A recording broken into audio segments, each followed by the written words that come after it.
అందరికీ నమస్కారం అండి. నా పేరు Pavan Kumar. I'm a civil engineer by profession. నాకు ఓవరాల్‌గా 11+ years of experience into constructing a quality and reliable residential and commercial properties అండి. మా సంస్థ పేరు హ్యాపీ హోమ్ డెవలపర్స్. ఇందులో నాతో కలిపి 30+ ఆర్కిటెక్ట్స్ అండ్ ఇంజినీర్స్ మీరు ఇప్పుడు లేదా ఫ్యూచర్‌లో కట్టబోయే రెసిడెన్షియల్ బిల్డింగ్ అయినా, కమర్షియల్ బిల్డింగ్ అయినా కావాల్సిన ప్రతి సర్వీసెస్ లైక్ కన్స్ట్రక్షన్ కానీ, ఇంజనీరింగ్ డ్రాయింగ్స్ కానీ, ఫౌండేషన్ ప్లాన్స్ కానీ, ఫ్లోర్ ప్లాన్స్ కానీ, లేదంటే గవర్నమెంట్ అప్రూవల్స్ కానీ, ఇలాంటి ఏ అవసరం మీరు ఫ్యూచర్లో లేదంటే ఇప్పుడు కట్టబోయే కన్స్ట్రక్షన్కి ఉన్నా కానీ మీకు కనిపిస్తున్న నెంబర్కి అయితే కాల్ చేసి మా సర్వీసెస్ని అయితే మీరు ఆప్ట్ చేసుకోవచ్చు. మీరు ఈ వీడియో స్టార్టింగ్లో చూసిన 3D డిజైన్ ఏదైతే ఉందో అది టోటల్గా ఒక క్లయింట్కి 1.5 acre ల్యాండ్లో రాకపోతున్న ఒక కొత్త బంగ్లో. అందులో 1 acre వరకు కూడా మొత్తం ఫామ్ ల్యాండ్ కింద కన్వర్ట్ చేసి ఒక 1/2 acre వరకు కూడా మనకేంటంటే కన్స్ట్రక్షన్కి వాడుకోవడం జరుగుతుంది. అందులో అరౌండ్ 2800 స్క్వేర్ యార్డ్స్ అంటే ఇంచుమించుగా ఒక అరెకరం అనుకోండి. నేను మీకు ఇప్పుడు డ్రా చేసి చూపించబోయే ఈ డూప్లెక్స్ బంగ్లా అయితే రాబోతుంది. ఫస్ట్ ఆఫ్ ఆల్ అసలు మనం ఏరియా ఎలా ఉంది అండ్ అలాగే మన కన్స్ట్రక్షన్ చేసే ల్యాండ్, పీస్ ఆఫ్ ల్యాండ్ ఏ డిరెక్షన్లో అండ్ అలాగే ఏ డైమెన్షన్స్ తోటి అయితే ఉందో ఇప్పుడు మనం ఈ పేపర్లో అయితే డ్రా చేసి అర్థం చేసుకున్నాం. మీరు ఇప్పుడు స్క్రీన్లో ఏ శాటిలైట్ ఇమేజ్ అయితే చూస్తున్నారో ఫస్ట్ ఆఫ్ ఆల్ నేను ఇక్కడ దాన్ని అయితే డ్రా చేసుకుంటున్నాను చూడండి. ఫస్ట్ ఆఫ్ ఆల్ మనకు అర్థమైంది ఏంటి అంటే ఇలా ఇక్కడ ఒక అప్రోచ్ రోడ్ అయితే వచ్చింది. ఇక్కడ నుంచి మనకి ల్యాండ్లోకి ఎంటర్ అవడానికి ఒక 25 feet రోడ్ అయితే ఉంది. ఇక్కడ నుంచి ఒక ఫామ్ ల్యాండ్ అయితే 1 acre వరకు రావడం జరిగింది. ఇది ఆల్రెడీ ఎగ్జిస్టింగ్ ఫామ్ ల్యాండ్. అందులో ఇప్పుడు మనం కన్స్ట్రక్షన్ చేస్తున్న ఏదైతే ల్యాండ్ ఉందో ఈ ల్యాండ్ వచ్చేసి 2800 గజాలు అంటే అరౌండ్ ఒక అరెకరం వరకు అయితే ఈ ప్రాపర్టీ అయితే ఆక్యుపై చేస్తుంది. సో ఈ అరెకరం బిట్ ఏదైతే ఉందో అది మొత్తం టోటల్గా 2800 గజాలు. ఓకే, ఈ 2800 గజాల్లో మనకి ఫస్ట్ ఆఫ్ ఆల్ కావాల్సింది ఏంటంటే దీని లెంగ్త్ అండ్ బ్రెంత్ ఎంతో మనం ఇప్పుడైతే తెలుసుకోవాలి. దీనికి ఈస్ట్ అండ్ వెస్ట్ 148 feet అయితే ఉంది. 148 feet అయితే ఉంది. అండ్ అలాగే నార్త్ అండ్ సౌత్ వచ్చేసి 170 feet వరకు అయితే ఈ ల్యాండ్ డైమెన్షన్స్ కలిగి అయితే ఉంది. ఇక్కడ నాకు క్లయింట్ ఇచ్చిన రిక్వైర్మెంట్ ఏంటి అంటే ఇండోర్లో అంటే ఇంట్లో వచ్చేసేటప్పటికి 5 bedrooms ఉండాలి, ఒక లాబీ ఉండాలి, ఒక లివింగ్ రూమ్ ఉండాలి, ఓపెన్ కిచెన్ ఉండాలి అంటే డ్రై అండ్ వెట్ కిచెన్స్ ఉండాలి, బాల్కనీస్ ఉండాలి. అండ్ అలాగే వాళ్ళకి ఎప్పటి నుంచో ఒక చెట్టు కొన్ని 100 years నుంచి ఒక చెట్టు అయితే ఆ ల్యాండ్లో పెరుగుతుంది. సో దాన్ని ప్రొటెక్ట్ చేస్తూ ఒక రూమ్ అయితే రావాలి. అండ్ అలాగే పూజా మందిర్ ఉండాలి, స్టెప్స్ అన్ని కూడా ఇంట్లోంచి ఉండాలి. అండ్ అలాగే కట్అవుట్ ఉండాలి, ఓపెన్ టు స్కై కట్అవుట్ ఉండాలి లివింగ్ రూమ్తో పాటు. అండ్ అలాగే హోమ్ థియేటర్ కానీ యాక్టివిటీ రూమ్ కానీ ఇవన్నీ పైన రావాలని అయితే ఇండోర్ రిక్వైర్మెంట్ కస్టమర్ దగ్గర నుంచి వచ్చింది. అలాగే అవుట్డోర్ రిక్వైర్మెంట్ చూసుకున్నట్టయితే ఫ్యామిలీ గ్యాదరింగ్ ఏరియా ఉండాలి. అండ్ అలాగే 3 car parkings ఉండాలి. అండ్ ఇంకొకటి వచ్చేసేటప్పటికి మనకి ఇందులో పాలీ హౌస్ అనేది ఉండాలి. Baby and adult swimming pool అనేది సపరేట్గా ఉండాలి. సో ఇది క్లయింట్కి అవుట్డోర్ రిక్వైర్మెంట్ అయితే ఉంది. దీంట్లో మనం ఇప్పుడు ల్యాండ్స్కేపింగ్ అండ్ అలాగే సిట్అవుట్ ఏరియాస్ని కూడా ప్రొవైడ్ చేస్తూ ఒక ఫ్లోర్ ప్లాన్ అయితే రెడీ చేయబోతున్నాం. లైవ్గా కస్టమర్ ఇచ్చిన రిక్వైర్మెంట్ని బట్టి ప్లాటింగ్ అంటే ఇనీషియల్గా చేసే ప్లానింగ్ ఎలా ఉంటుందని అయితే నేను మీకు ఈరోజు ఎక్స్ప్లెయిన్ చేస్తాను చూడండి. ఇప్పుడు మనం సెలెక్ట్ చేసుకున్న ల్యాండ్ ఏదైతే ఉందో ఇది వచ్చేసేటప్పటికి మనకి వెస్ట్ ఫేసింగ్ ఇల్లు అవుతుంది. సో ఇటు వచ్చేసేటప్పటికి మనకి వెస్ట్ ఫేసింగ్ ఉంది. సో ఈ వెస్ట్ ఫేసింగ్ ఇల్లుని నేను మీకు ఎలా డిజైన్ చేయబోతున్నానో చెప్తాను, క్లియర్గా చూడండి. మనం ఇంతకుముందు మాట్లాడుకున్నట్టుగానే దీని మెజర్మెంట్ అంటే ఈ 1/2 acre మెజర్మెంట్ వచ్చేసేటప్పటికి 170 by 148. ఇప్పుడు దీన్ని 170 by 148లో మనం ఒక బాక్సీ షేప్లో అయితే డ్రా చేసుకుందాం. నేను ఇది ఫర్ ఎగ్జాంపుల్ ఇది ఒక 148 వరకు తీసుకుంటున్నాను అండ్ ఇది వచ్చేసి 170 వరకు అనుకుంటున్నాను. ఓకే, ఇది వచ్చేసేటప్పటికి 170, 148. ఇందులో మనకి మెయిన్గా చూసుకున్నట్టయితే మనం ఇక్కడ చేయాల్సింది ఏంటి అంటే ఫస్ట్ ఆఫ్ ఆల్ మనకి ఇది ఒక వెస్ట్ ఫేసింగ్ ఇల్లు అని అయితే మనం అయితే దీన్ని ఫస్ట్ అబ్జర్వ్ చేయాలి, అంటే క్లయింట్ రిక్వైర్మెంట్ని బట్టి. అండ్ దాని తర్వాత దీంట్లో వచ్చేసేటప్పటికి మనకి యాజ్ పర్ వాస్తు ఇప్పుడు నేను మీకు మొత్తం అన్నీ కూడా వేసుకుంటున్నాను చూడండి. అంటే ఇది ఈస్ట్ అవుతుంది, అప్పుడు ఇప్పుడు ఇది నార్త్ అవుతుంది, అండ్ ఇది సౌత్ అవుతుంది. మీకు సింపుల్గా చెప్పాలంటే ఇది నార్త్ ఈస్ట్ అవుతుంది, అండ్ ఇది సౌత్ ఈస్ట్ అవుతుంది, అండ్ ఇది వచ్చేసేటప్పటికి సౌత్ వెస్ట్ అవుతుంది, అండ్ అలాగే ఇది వచ్చేసేటప్పటికి నార్త్ వెస్ట్ అవుతుంది. ఓకే, ఇప్పుడు దీంట్లో నేను నార్త్ ఈస్ట్ ఏదైతే ఉంటుందో నార్త్ ఈస్ట్లో మనకు వాటర్ ఫ్లోటింగ్ అనేది ఉండాలి కాబట్టి నేను ఇక్కడ ఒక స్విమ్మింగ్ పూల్ అయితే పెట్టుకుందాం అని అయితే అనుకుంటున్నాను యాజ్ పర్ వాస్తు. ఓకే, ఇక్కడ క్లయింట్ రిక్వైర్మెంట్ని బట్టి మనకి ఏం తెలిసిందంటే అడల్ట్కి దాని తర్వాత బేబీ పూల్ సపరేట్గా ఉండాలి కాబట్టి నేను దీన్ని అడల్ట్ పూల్ అనుకుంటున్నాను, దీన్ని నేను బేబీ పూల్ అనుకుంటున్నాను. అండ్ అలాగే మనకు ఇంకొకటి ఏముందంటే పాలీ హౌస్ అని ఉంది. పాలీ హౌస్ అంటే బేసికలీ ఏంటంటే ఒక ఇండోర్ ప్లాంట్స్ పెంచుకునే ఒక ఏరియా అనమాట. దీన్ని నేను ఏం చేస్తానంటే ఆగ్నేయంలో పెట్టుకుంటున్నాను. లెట్స్ సే ఫర్ ఎగ్జాంపుల్ నేను ఇక్కడ ఆగ్నేయంలో ఈ పాలీ హౌస్ అనేది అయితే ప్లాన్ చేసుకుంటున్నాను. అలాగే ఇప్పుడు మనం చూసుకున్నట్టయితే మనకు ఇంకొక క్లయింట్ రిక్వైర్మెంట్ అంటే అవుట్డోర్లో ఉన్న రిక్వైర్మెంట్ ఏంటంటే సిట్అవుట్ ఏరియా. సిట్అవుట్ ఏరియాని నేను ఇక్కడున్న ప్లేస్ని అయితే సిట్అవుట్కి నేను ప్లాన్ చేద్దామని అనుకుంటున్నాను. ఓకే, సిట్అవుట్ మెయిన్ గేట్ అయితే కావాలి కదా. సో నేను మెయిన్ గేట్ కంటే ముందర కార్ పార్కింగ్స్ 3 కార్ పార్కింగ్స్ అంటే 3 కార్స్ పెట్టే కార్ పార్కింగ్స్ అయితే కస్టమర్ రిక్వైర్మెంట్ ఉంది కాబట్టి నేను ఈ కార్ పార్కింగ్ని ఇక్కడ ప్లాన్ చేద్దామని అయితే అనుకుంటున్నాను. షెడ్ అయితే నేను ఇక్కడ పెడదామని అనుకుంటున్నాను కార్ పార్కింగ్కి. ఓకే, ఇక్కడ మనకు కార్ పార్కింగ్ ఉంది కాబట్టి మనం ఇక్కడ నుంచి వే క్రియేట్ చేసుకుని ఇక్కడే స్ట్రైట్గా మనం వే ఏర్పాటు చేసుకుని ఇక్కడ మనం ఎంట్రీ గేట్ మెయిన్ గేట్ ఇక్కడైతే ప్లాన్ చేసుకుంటున్నాము. సో ఇక్కడ ఒక 4 feet లేదంటే 3 feet 4 feet చిన్న గేట్ అయితే దీని పక్కనే అకామిడేట్ చేద్దామని అయితే ప్లాన్ చేశాను. అండ్ కార్ పార్కింగ్ అయిన తర్వాత నాకు ఇక్కడ కాస్త ప్లేస్ మిగిలింది కదా. సో ఈ ప్లేస్ని నేనైతే కనుక ఫ్యామిలీ గ్యాదరింగ్కి వాడుకుందామని అనుకుంటున్నాను. లైక్ ఇక్కడ ఒక స్టేజ్ క్రియేట్ చేసి సో ఫ్యామిలీ ఫంక్షన్స్ ఏమైనా ఉన్నా కానీ లేదంటే కనుక కల్చరల్ యాక్టివిటీస్ ఏమన్నా ఫ్యామిలీలో చేద్దాం అనుకున్నా కానీ అది క్లయింట్ రిక్వైర్మెంట్ ఉంది కాబట్టి సో ఫ్యామిలీ గ్యాదరింగ్కి అయితే ఈ ప్లేస్ అయితే యూటిలైజ్ చేసుకుంటున్నాను. ఇదంతా కూడా యాజ్ పర్ వాస్తునే ఇదంతా ఇప్పుడు వరకు మనకున్న ల్యాండ్లో అకామిడేట్ చేసి పెట్టాను. సో నెక్స్ట్ వచ్చేసేటప్పటికి మనకి మిగిలిన ప్లేస్ ఏదైతే ఉందో ఈ ప్లేస్లో నేనైతే ఇల్లునైతే ఏర్పాటు చేద్దాం అనుకుంటున్నాను. సో ఇప్పుడు మీకు ఈ ప్లేస్లో మనకి ఎలాగైతే నేను మీకు రిక్వైర్మెంట్ ఏదైతే చెప్పానో లైక్ కస్టమర్ లోపల లైక్ ఏంటంటే ఇంటి లోపల కావాల్సిన రిక్వైర్మెంట్ లైక్ ఏంటంటే డ్రై కిచెన్ కానీ వెట్ కిచెన్ కానీ లాబీ హోమ్ థియేటర్స్ ఇవన్నీ కూడా G+1 ప్లాన్ చేసి నేనైతే ఒక డ్రాఫ్టింగ్ అయితే తయారు చేద్దాం అనుకుంటున్నాను. ఫస్ట్ ఆఫ్ ఆల్ మనకి బిల్డింగ్ ఇక్కడ వస్తుంది కాబట్టి సేమ్ దీనికి కూడా ఇవే రూల్స్ అయితే వాస్తు రూల్స్ అయితే అప్లై అవుతాయి అన్నమాట.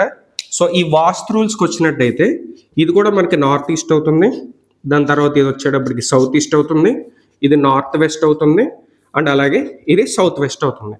బేసికలీ నార్త్ ఈస్ట్ అంటేనేమో ఈశాన్యం, సౌత్ ఈస్ట్ అంటే ఆగ్నేయం, అండ్ అలాగే మనకి నార్త్ వెస్ట్ అంటే వాయువ్యం, అండ్ అలాగే సౌత్ వెస్ట్ వచ్చేసేటప్పటికి మనకి నైరుతి.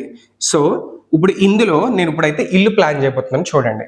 ఫస్ట్ అయితే నేను మీరు ఈ చూస్తున్న ల్యాండ్ ఏదైతే ఉందో అంటే ఇప్పుడు మనం ఇక్కడ కన్స్ట్రక్షన్ ఏరియాని ప్లాన్ చేస్తున్నాం కదా, దీన్ని నేనైతే హాఫ్ కింద డివైడ్ చేశాను అనమాట. ఫస్ట్ డివైడ్ చేసిన హాఫ్లో నేను ఇప్పుడైతే రిమైనింగ్ మన రిక్వైర్మెంట్ ఏదైతే ఉందో ఆ రిక్వైర్మెంట్ని ఇందులో అకామిడేట్ చేయబోతున్నాను చూడండి.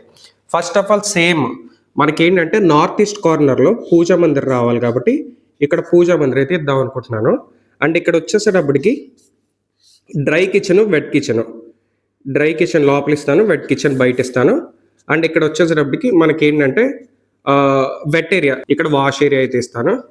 అండ్ అలాగే మనకి సౌత్ వెస్ట్లో బెడ్రూమ్ రావాలి కాబట్టి ఒక 2 బెడ్రూమ్స్ అయితే కనుక సౌత్ వెస్ట్లో ఇద్దామని అనుకుంటున్నాను.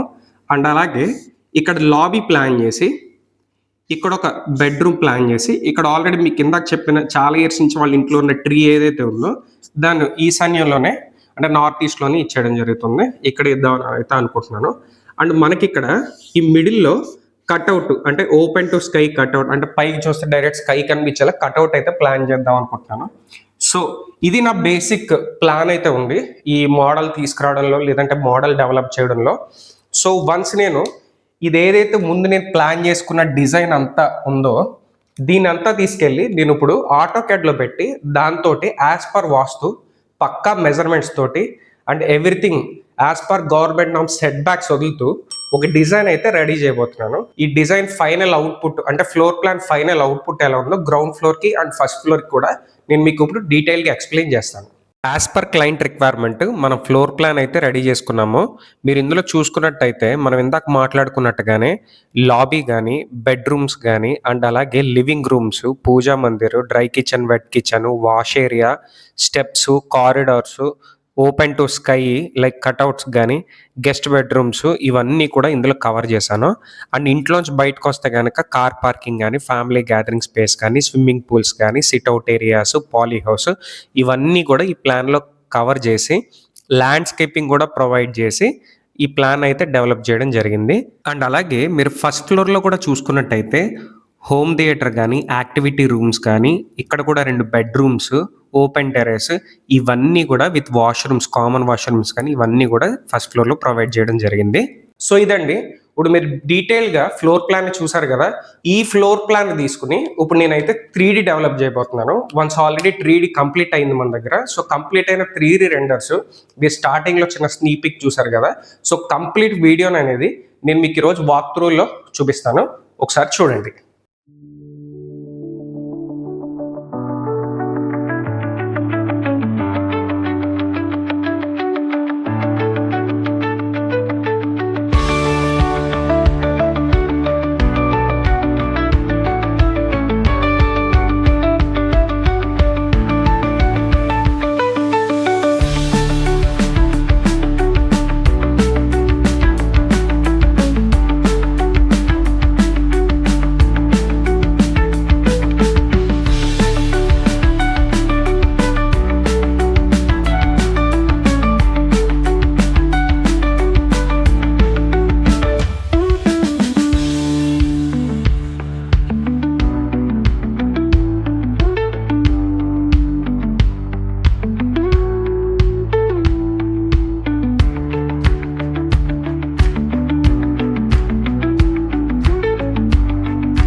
మన క్లయింట్ చెప్పిన రిక్వైర్మెంట్ని బట్టి ఈ బిల్డింగ్ ప్లాన్ ఏదైతే ఉందో ఒక సంస్కృతి, సంప్రదాయం అండ్ అలాగే పీస్ కానీ, ఎనర్జీస్ కానీ దీంట్లో ఎప్పుడు ఉండేలా ఈ బిల్డింగ్ని అయితే ప్లాన్ చేయడం జరుగుతుంది. ఈ బిల్డింగ్ ప్లాన్ ఏదైతే ఉందో దీనివల్ల మైండ్ పీస్ కానీ, రిలాక్సేషన్ కానీ, ఈజ్ ఆఫ్ లివింగ్ కానీ అండ్ అలాగే వాళ్ళ ఫ్యామిలీ లెగసీ ఏదైతే ఉందో ఎక్కడ కూడా డిస్టర్బ్ చేయకుండా నా వరకు నేను ట్రై చేసి ఈ ప్లాన్ అయితే డెవలప్ చేయడం జరిగింది. అండ్ కస్టమర్స్ దగ్గర నుంచి కూడా చాలా మంచి అప్లాజ్ వచ్చింది. So I'm very happy about this. మీరు ఇప్పటి వరకు చూసింది అయితే కనుక ఫ్లోర్ ప్లాన్ని అండ్ అలాగే ఎలివేషన్ అండ్ ఇంటీరియర్ ప్లాన్ అయితే మనం 3 రెండర్స్ వరకు కంప్లీట్ చేయడం జరిగింది. సో వన్స్ ఇవి కంప్లీట్ అయినాయి కాబట్టి అసలు మనకి కస్టమర్ ఇచ్చిన బడ్జెట్ని బట్టి ఇంట్లో ఏమేమి అకామిడేట్ చేయాలి అనే విషయం అయితే తెలుస్తుంది.